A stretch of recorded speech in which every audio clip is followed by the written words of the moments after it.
रात के आवरण में एक भयंकर तूफान छात्रावास पर उतरता है, जिससे वह तूफानी आकाश के खिलाफ एक भूतिया सिलहूट में बदल जाता है। लगातार बारिश धरती पर हमला करती है। इसकी बहरा कर देने वाली गड़गड़ाहट प्रकृति के क्रोध के रूप में अन्य सभी ध्वनियों को डुबो देती है। छात्रावास के आसपास के पेड़ तूफान के हिंसक आलिंगन में फंस गए हैं। उनकी शाखाएं हवा के साथ एक हताश नृत्य में बेतहाशा फड़फड़ा रही हैं। हर बिजली की चमक एक अजीब भूतिया रोशनी से दृश्य को चित्रित करती है, जो तूफान के लगातार हमले की कच्ची शक्ति को उजागर करती है। छात्रावास, जो आमतौर पर गर्मी का प्रतीक होता है, अब तत्वों के खिलाफ अलग थलग खड़ा है। तूफान की भारी उपस्थिति से घिरा हुआ है।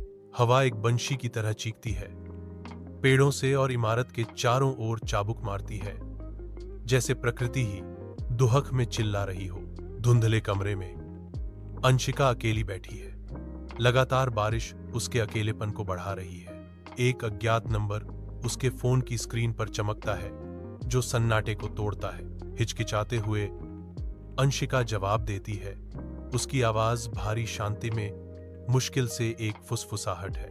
उसकी आंखें कमरे में घबराहट से इधर उधर देखती हैं।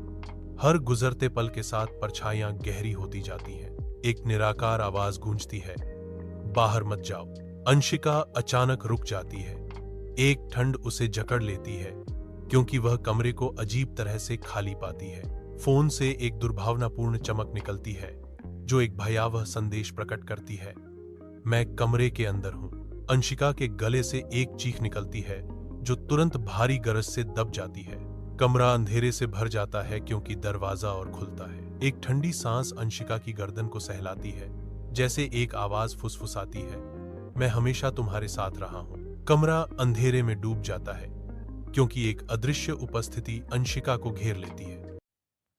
रात के आवरण में एक भयंकर तूफान छात्रावास पर उतरता है, जिससे वह तूफानी आकाश के खिलाफ एक भूतिया सिलहूट में बदल जाता है। लगातार बारिश धरती पर हमला करती है।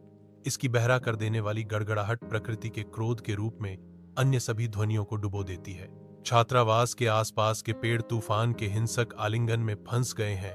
उनकी शाखाएं हवा के साथ एक हताश नृत्य में बेतहाशा फड़फड़ा रही हैं। हर बिजली की चमक एक अजीब भूतिया रोशनी से दृश्य को चित्रित करती है, जो तूफान के लगातार हमले की कच्ची शक्ति को उजागर करती है।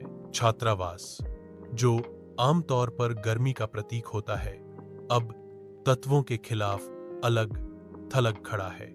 तूफान की भारी उपस्थिति से घिरा हुआ है।